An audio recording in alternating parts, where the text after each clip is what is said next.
ಎಂಟನೇ ತರಗತಿ ವಿದ್ಯಾರ್ಥಿಗಳಿಗೆ ಏಜು ಆಲ್ರೌಂಡರ್ ಚಾನಲ್ಗೆ ಸ್ವಾಗತ. ಈ ದಿನ ಸರ್ ಸಿ ವಿ ರಾಮನ್ ಈ ಪಾಠದ ಪ್ರಶ್ನೋತ್ತರಗಳನ್ನು ನೋಡೋಣ. ಈಗಾಗಲೇ ಈ ಪಾಠವನ್ನು ಮಾಡಿದ್ದು, ಅದನ್ನು ಕೂಡ ನೋಡಿ ನಿಮಗೆ ಪಾಠ ಸಂಪೂರ್ಣವಾಗಿ ಅರ್ಥವಾಗುತ್ತದೆ. ಈಗ ಪ್ರಶ್ನೋತ್ತರಗಳನ್ನು ನೋಡೋಣ. Who were Raman's parents? Raman's parents were Chandrasekhar Iyer and Parvathi Ammal. ಈ ಚಂದ್ರಶೇಖರ್ ಅನ್ನುವ ಸ್ಪೆಲ್ಲಿಂಗನ್ನು ನಿಮ್ಮ ಪಠ್ಯದಲ್ಲಿ ಯಾವ ರೀತಿ ಇದೆ ಅದೇ ರೀತಿ ಬರೆದಿದ್ದೇನೆ. Why was Raman not able to attend school regularly? Unfortunately Raman use to fall sick every now and then and he was not able to attend school regularly. ಇಲ್ಲಿ ಇದರ ಅರ್ಥವನ್ನು ನಾನು ಹೆಚ್ಚಿಗೆ ಹೇಳಲಿಕ್ಕೆ ಹೋಗೋದಿಲ್ಲ. ಪಾಠವನ್ನು ಈಗಾಗಲೇ ಮಾಡಿದ್ದು, ಅದರಲ್ಲಿ ಸಂಪೂರ್ಣವಾಗಿ ವಿವರಿಸಿದ್ದೇನೆ. ಪಾಠವನ್ನು ನೋಡಿರಿ. ಈಗ ಕೇವಲ ಪ್ರಶ್ನೋತ್ತರಗಳನ್ನು ಹೇಳ್ತಾ ಹೋಗ್ತೀನಿ. ಅವನ್ನು ನೋಡಿ ನೀವು ನಿಮ್ಮ ಪುಸ್ತಕದಲ್ಲಿ ಬರೆದುಕೊಳ್ಳಬಹುದು. ಈಗ ಮುಂದಿನ ಪ್ರಶ್ನೋತ್ತರಗಳನ್ನು ನೋಡೋಣ.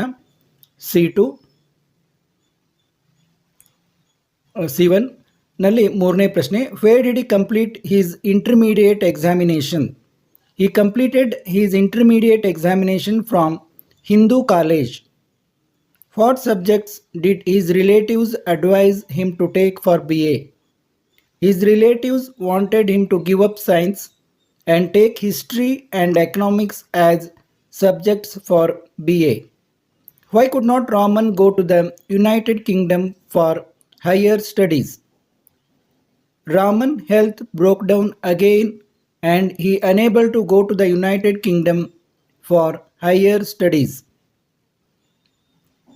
ಆದಷ್ಟು ನಿಮ್ಮ ಪ್ರಶ್ನೋತ್ತರಗಳಲ್ಲಿ ನಿಮ್ಮ ಪಠ್ಯದಲ್ಲಿರುವ ವಾಕ್ಯಗಳನ್ನು ಹಾಕಿ ಸರಳವಾಗಿ ಬರೆದಿದ್ದೇನೆ. ನೀವು ಸುಲಭವಾಗಿ ಉತ್ತರಿಸಲು ಸಾಧ್ಯವಾಗುತ್ತದೆ. ಈಗ ಮುಂದಿನ ಪ್ರಶ್ನೋತ್ತರಗಳನ್ನು ನೋಡೋಣ. How long did he work at Calcutta university? C2ದಲ್ಲಿ ಒಂದನೇ ಪ್ರಶ್ನೆ. He worked for 15 years at Calcutta University. What made Raman give up the highly paid post of Special Accountant General? Raman was a great scientist.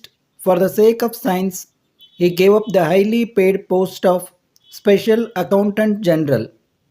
How did the Soviet Union honor him? The Soviet Union honored him by awarding the International Lenin Prize. ಈಗ ಮುಂದಿನ ಪ್ರಶ್ನೆಯನ್ನು ನೋಡೋಣ.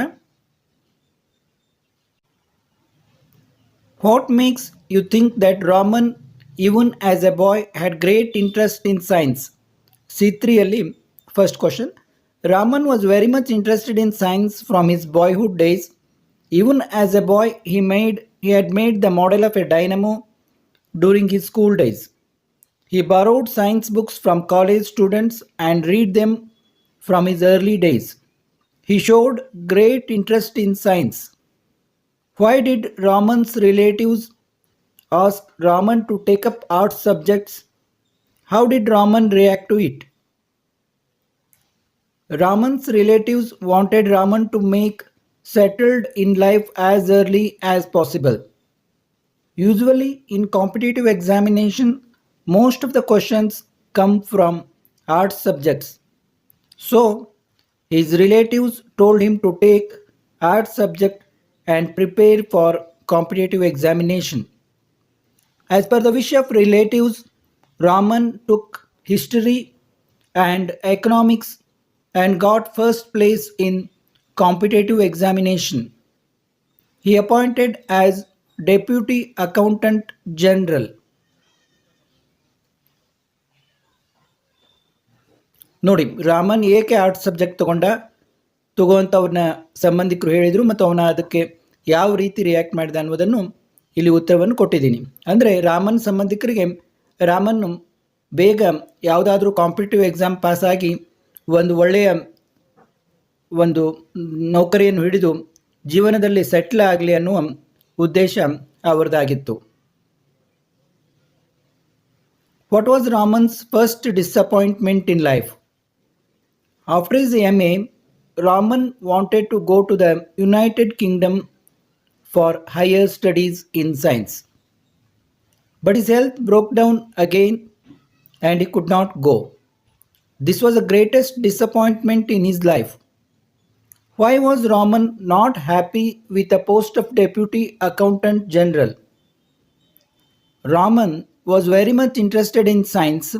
He was not happy with the post of Deputy Accountant General. He felt like a fish out of water in his new post. ನೋಡಿ, ರಾಮನ್ನು United ಕಿಂಗ್ಡಮ್ಗೆ higher ಸ್ಟಡೀಸ್ಗೆ ಹೋಗ್ಬೇಕಂದ ಅವನಿಗೆ ಅವನ ಆರೋಗ್ಯ ಹಾಳಾದದ್ರಿಂದ ಕೈ ಕೊಟ್ಟಿದ್ದರಿಂದ ಆಗಲಿಲ್ಲ ಅಂತ. ಮತ್ತು ರಾಮನ್ಗೆ ಡೆಪ್ಯೂಟಿ ಅಕೌಂಟೆಂಟ್ ಜನರಲ್ ಆದರೂ ಕೂಡ ಯಾಕೆ ಸಂತೋಷವಾಗಲಿಲ್ಲ ಅಂತ. ಅವನ ಆಸಕ್ತಿ ಯಾವಾಗಲೂ ವಿಜ್ಞಾನದಲ್ಲಿ ಇತ್ತು. ಈ ಡೆಪ್ಯೂಟಿ ಅಕೌಂಟೆಂಟ್ ಜನರಲ್ಗೆ ಪೋಸ್ಟ್ಗೆ ಮತ್ತು ವಿಜ್ಞಾನಕ್ಕೆ ಯಾವುದೇ ಸಂಬಂಧ ಇಲ್ಲ. ಆದ ಕಾರಣ ಅವನ ಸ್ಥಿತಿ ನೀರಿಂದ ಹೊರಗೆ ತೆಗೆದ ಮೀನಿನಂತೆ ಆಯ್ತಂತ. ಹೀಗಾಗಿ ಅವನಿಗೆ ಆ ಡೆಪ್ಯೂಟಿ ಅಕೌಂಟ್ ಜನರಲ್ ಪೋಸ್ಟು ಸಂತೋಷವನ್ನು ಕೊಡಲಿಲ್ಲ ಅಂತ. ಇದು ಮುಖ್ಯ ಕಾರಣ ಅವನಿಗೆ ಯಾಕೆ ಡೆಪ್ಯೂಟಿ ಅಕೌಂಟೆಂಟ್ ಜನರಲ್ನಲ್ಲಿ ಹುದ್ದೆಯಲ್ಲಿ ಸಂತೋಷ ಆಗಲಿಲ್ಲ ಅನ್ನೋದು. ಈಗ ಮುಂದಿನ ಪ್ರಶ್ನೆಯನ್ನು ನೋಡೋಣ. How can you say that Raman had not lost interest in science when he was the Deputy Accountant General? Even as Deputy Accountant General, Raman mixed with scientists and took interest in science. One day, he saw a banner of the Indian Association of Scientists outside a building and got up from the moving train and went to meet the scientists who had gathered in the building. When Raman was in Rangoon, he learned that an institution had bought a piece of modern scientific apparatus. He hurriedly went to have a look at it. Such was the interest he had in science. ಹೀಗೆ deputy accountant general ಆದರೂ ಕೂಡ ರಾಮನ್ಗೆ ವಿಜ್ಞಾನದಲ್ಲಿ ಆಸಕ್ತಿ ಹೋಗಲಿಲ್ಲ. ಅವನಿಗೆ ವಿಜ್ಞಾನದಲ್ಲಿ ಆಸಕ್ತಿ ಹಾಗೇ ಇತ್ತು ಅಂತ. ರಾಮನ್ ಹಾಗೆ ಗ್ರೇಟ್ ವಿಜ್ಞಾನಿಯಾಗಿದ್ದರು. ಅವರಿಗೆ ಅವರ ಜೀವನದಲ್ಲಿ ಸದಾ ವಿಜ್ಞಾನದಲ್ಲಿ ಆಸಕ್ತಿ ಇತ್ತು ಅಂತ. ಇಲ್ಲಿಗೆ ಈ ಪ್ರಶ್ನೋತ್ತರಗಳು ಮುಗಿದವು. ಈಗ ವೊಕ್ಯಾಬ್ಯುಲರಿ ಪಾರ್ಟನ್ನು ಬಿಡಿಸೋಣ. V1 ಇಲ್ಲಿ ನಂಬರ್ ಬಿಟ್ಟು ಹೋಗಿದೆ ನೋಡಿ. ವಿ ಶುಡ್ ನೈದರ್ ಬಾರೋ nor lend. Borrow opposite lend. Why do you feel old? Old opposite young. Feel young. Don't stand outside. Come inside. Outside opposite inside. Are wealthy people really happy or sad? Happy opposite sad. Eat less but work more. Less opposite more. ಇದು 8ನೇ ತರಗತಿಯ CV Raman ಗದ್ಯದ vocabulary part. ಈಗಾಗಲೇ ಪ್ರಶ್ನೋತ್ತರಗಳನ್ನು ನಾವು ಹಿಂದಿನ ಭಾಗದಲ್ಲಿ ನೋಡಿದ್ದೇವೆ. ಈಗ ವೊಕ್ಯಾಬ್ಯುಲರಿ ಪಾರ್ಟನ್ನು ನೋಡ್ತಾ ಇದ್ದೇವೆ. ಈಗ ಮುಂದೆ ವೊಕ್ಯಾಬ್ಯುಲರಿ 2ನಲ್ಲಿ the pronunciation of the following pairs of words are almost the same but the differ in meaning. Use each word in the pair in meaningful sentences. Break break. New new. Site site. Some place.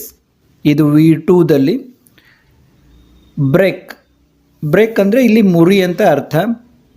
BREAK. Glass items usually break by heating. BRAKE. Break ಅಂದರೆ ಇಲ್ಲಿ ಗಾಡಿಗೆ break ಹಾಕ್ತೀವಲ್ಲ ಅದು. When I saw a puppy in the road suddenly applied brake to my scooter. ಇನ್ನು 2ನೇದು ನೋಡಿ. Knew. Ramesh knew many things. KNEW ಅಂದರೆ ಗೊತ್ತಿರುವುದು. NEW ನ್ಯೂ ಅಂದರೆ ಹೊಸ. Ramesh brought new pen. Sight SIGHT. Sight of Jog fall is worth seeing ಅಂದರೆ ಅದೊಂದು ಸೌಂದರ್ಯ ನೋಡುವುದು. Sight of Jog fall is worth seeing. SITE. Site ಅಂದರೆ ಜಾಗ.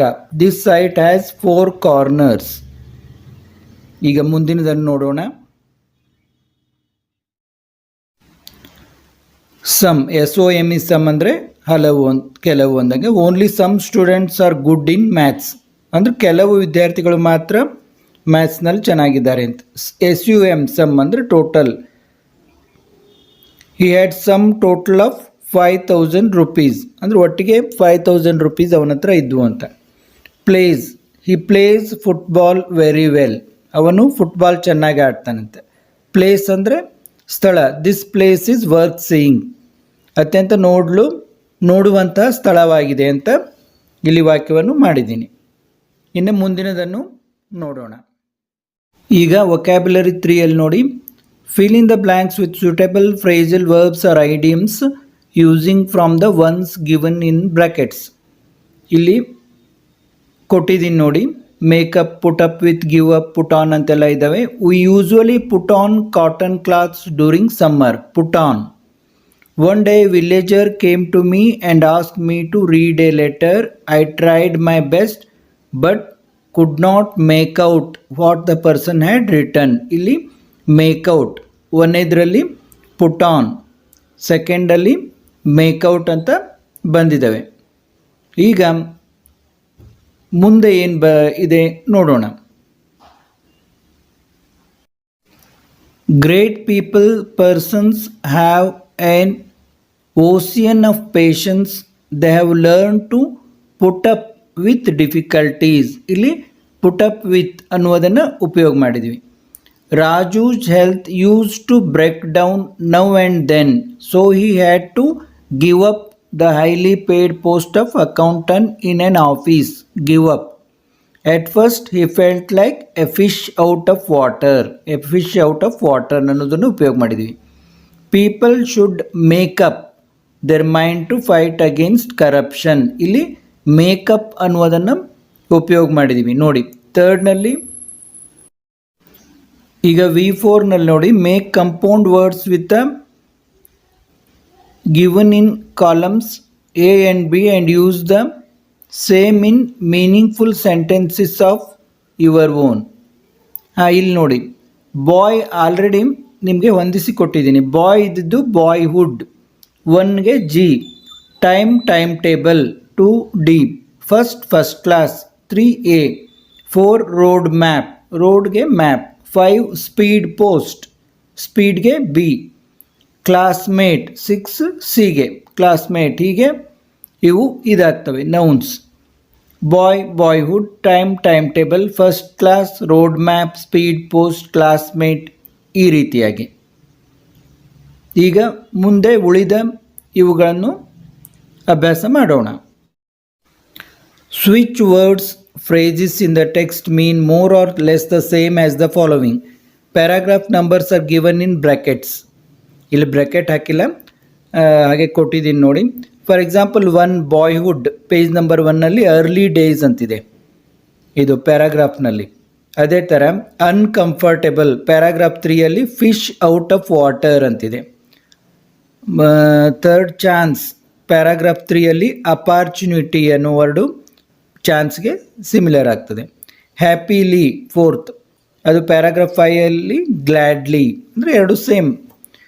ನಾಟ್ ರಿಮೆಂಬರ್ಡ್, ಫಿಫ್ತ್, ಪ್ಯಾರಾಗ್ರಾಫ್ 6ನಲ್ಲಿ ಫಾರ್ಗೆಟ್.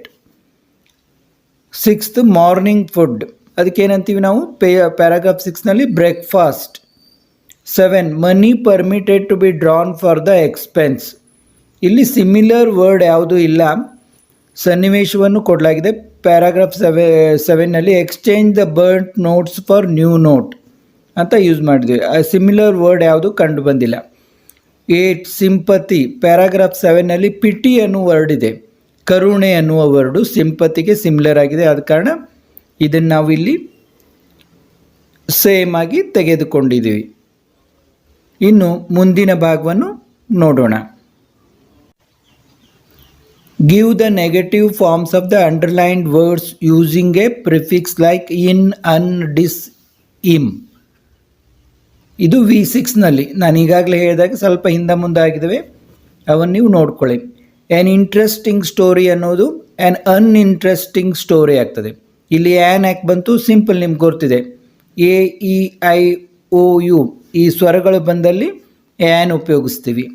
ಎ ಫಾರ್ಚುನೇಟ್ ಥಿಂಗ್, ಈಗ an unfortunate thing. A correct answer, an incorrect answer. A pure heart, an impure heart. A happy day, an unhappy day. ಇವೆಲ್ಲ negative forms. A happy day, an unhappy day. An honest person, a dishonest person. Fill in the blanks with the noun forms of the underlined words. ಇಲ್ಲಿ ನೋಡಿ underline ಮಾಡಲಿಕ್ಕಾಗಿಲ್ಲ, underline ಮಾಡಿದ್ರೆ ಅದು ವರ್ಡನ್ನು ಇಲ್ಲಿ ಕೊಟ್ಟಿದ್ದೇನೆ. Dictates ಅನ್ನೋದು dictation ಆಗಿದೆ. The teacher dictates notes. The teacher gave us dictation. Admit Suresh to 8th standard. ಇಲ್ಲಿ admit ಅನ್ನೋದು ಅಂಡರ್ಲೈನ್ಡ್ ಇದು, ಅದಕ್ಕೆ ಸುರೇಶ್ ಅಡ್ಮಿಟೆಡ್. ಅಡ್ಮಿಟ್ ಇದ್ದದ್ದು ಅಡ್ಮಿಟೆಡ್ ಆಗಿದೆ. Admitted to 8th standard. Dictates dictation ಆಯಿತು, ಅಡ್ಮಿಟ್ ಅಡ್ಮಿಟೆಡ್ ಆಯಿತು. ಈಗ ಮುಂದಿನದನ್ನು ನೋಡೋಣ. ಈಗ ನೋಡಿ, literates should educate villagers. Literates should give education to villagers. Educate ಇದ್ದಿದ್ದು ಎಜುಕೇಷನ್ ಆಯಿತು. Appoint him, give him an appointment. Appoint ಇದ್ದಿದ್ದು ಅಪಾಯಿಂಟ್ಮೆಂಟ್ ಅಂತಾಯಿತು. Have you decided where to go. Have you taken the decision where to go. Decided ಇದ್ದಿದ್ದು decision ಅಂತ ಆಯಿತು. Fill in the blanks with appropriate forms of the words given in brackets. ಆ brackets ಇದ್ದಿದ್ದು ಹೊರಗಡೆ ಸರಿ ಮಾಡಿ ಕೊಟ್ಟಿದ್ದೀನಿ ನೋಡಿ. Please give your acceptance within a week. Accept ಇದ್ದಿದ್ದು ಅಕ್ಸೆಪ್ಟೆನ್ಸ್ ಆಯಿತು. The speaker accepted the resignation of the legislator. Resign ಇದ್ದಿದ್ದು ರೆಸಿಗ್ನೇಷನ್ ಅಂತ ಆಯಿತು. We should not have too much attachment to anything. Attach ಅಂತಿದ್ದು ಅಟ್ಯಾಚ್ಮೆಂಟ್ ಅಂತ ಆಯಿತು. The discovery of the sea route to India was made by Vasco da Gama. ಇಲ್ಲಿ discover ಅಂತಿದ್ದು discovery. ಕೇವಲ ಒಂದು ವಾಯ್ ಜೋಡಿಸೋದ್ರಿಂದ ಎಷ್ಟೊಂದು ಇದಾಗ್ತದೆ ನೋಡಿ. ಡಿಸ್ಕವರಿ ಅಂತ ಆಯಿತು. ಡಿಸ್ಕವರಿ ಇದ್ದು ಡಿಸ್ಕವರಿ ಆಯಿತು. ಈ ಥರ ಫಾರ್ಮ್ ಇದ್ದಿದ್ದು ನೌನ್ ವರ್ಬ್ ಇದು ಆಗುವುದನ್ನು ನೀವು ತಿಳಿದುಕೊಳ್ಬೇಕು. ಇದರಿಂದ ನಿಮಗೆ ಭಾಷೆಯಲ್ಲಿ ಮಾತಾಡಲಿಕ್ಕೆ ಸುಲಭ ಆಗ್ತದೆ. ಈಗ ಮುಂದಿನದನ್ನು ನೋಡೋಣ. The teacher admire them honesty of the Manjula. Honest ಅನ್ನೋದು ಆನೆಸ್ಟಿ ಆಯಿತು. Have a scientific outlook. Have a science ಅನ್ನೋದು ಸೈಂಟಿಫಿಕ್ ಅಂತಾಯಿತು. Please don't cause inconvenience to travellers. Inconvenient ಅಂತಿದ್ದು ಇನ್ಕನ್ವೀನಿಯನ್ಸ್ ಅಂತಾಯಿತು. Make meaningful sentences. ಮೀನಿಂಗ್ ಅನ್ನೋದು ಮೀನಿಂಗ್ಫುಲ್ ಅಂತಾಯಿತು. Why are you afraid of the examination. Examine ಅನ್ನೋದು examination ಅಂತ ಆಯಿತು. Chemistry is an interesting subject. Interest ಅನ್ನೋದು ಇಂಟ್ರೆಸ್ಟಿಂಗ್ ಅಂತ ಆಯಿತು. ಈ ರೀತಿ ವರ್ಬ್ ಮತ್ತು ನೌನ್ಗಳ ಬದಲಾವಣೆಯನ್ನು ನೀವು ಗಮನಿಸಬೇಕು.